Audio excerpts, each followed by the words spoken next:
यह कहानी एक दिव्यांग राजा की है जिसके राज्य में कोई भी परेशानी या समस्या नहीं थी।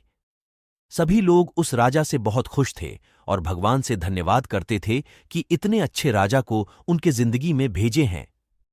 वह राजा दिव्यांग था, उसकी एक आंख नहीं थी और एक पैर नहीं था, लेकिन फिर भी राजा को इस बात का कोई मलाल नहीं था। एक दिन राजा अपने महल के गलियारे में घूमते हुए अपने पूर्वजों की लगी तस्वीर को देख रहा था और सोच रहा था कि मेरे पिताजी इतने शूरवीर थे, उनके पिताजी इतने शूरवीर थे, हमें इतने शूरवीर खानदान में जन्म लेने का मौका मिला, या भगवान का आशीर्वाद है।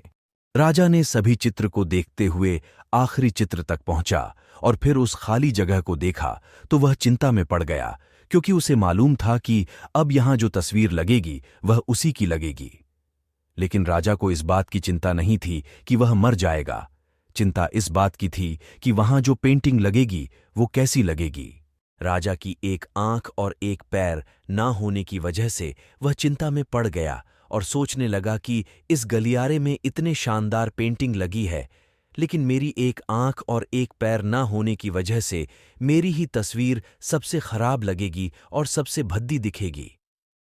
राजा ने सोचा कि मेरे मरने के बाद पता नहीं कैसी पेंटिंग बनेगी, और क्यों ना मैं अपने जीते जी ही एक शानदार पेंटिंग बनवाऊं, ताकि मुझे ये सुकून मिल जाए कि मेरी यहां अच्छी पेंटिंग लगेगी। अब उस राज्य में ऐलान करवा दिया गया और सभी पेंटर्स को बुलाया गया और कहा गया कि जो भी पेंटर राजा का शानदार पेंटिंग बनाएगा उसे शानदार इनाम मिलेगा। अब सभी पेंटर राज्य में आए और उन पेंटर को पता था कि अगर शानदार पेंटिंग बनेगी तो शानदार इनाम तो मिलेगा, लेकिन जिस राजा की एक आंख नहीं है, एक पैर नहीं है, उसकी शानदार पेंटिंग कैसे बनेगी। पेंटर सोच रहे थे कि इनाम का तो पता नहीं, लेकिन अगर शानदार पेंटिंग नहीं बनी और राजा गुस्सा हो गया तो सजा मिलेगी। इसीलिए बड़े बड़े चित्रकार भी आगे नहीं आए। तभी उसमें से एक लड़का बोला, राजा साहब, मैं आपकी पेंटिंग बनाना चाहता हूं, मुझे 24 घंटे का वक्त दीजिए। अब सभी बड़े बड़े पेंटर हैरान हो गए कि ये लड़का क्या पेंटिंग बनाएगा, और अगर राजा को पेंटिंग पसंद नहीं आई तो इसे सजा जरूर मिलेगी। राजा बोला, ठीक है, आप बना करके लाइए। अगले दिन वह लड़का तस्वीर बनाकर लाने वाला था और दरबार पूरी तरह से भर चुका था। लोग दूर दूर से ये देखने के लिए आए थे कि वह लड़का कैसी पेंटिंग बनाकर लाएगा। अब लड़का जब उस राजा की पेंटिंग बनाकर लाया तो लोग आश्चर्यचकित रह गए। सब लोग जोर जोर से तालियां बजाने लगे, सीटी बजाने लगे, और जब राजा ने उस पेंटिंग को देखा तो वह खुश हो गया और बोला कि वाह, इससे अच्छी पेंटिंग तो इस पूरे गलियारे में नहीं है। राजा ने उस लड़के को बहुत सारा इनाम दिया। अब आप सोच रहे होंगे कि उस राजा की क्या पेंटिंग बनी होगी जिसकी एक आंख नहीं है और एक पैर नहीं है, कैसी पेंटिंग बनी होगी। उस तस्वीर में लड़के ने उस राजा को एक घोड़े पर सवार किया था।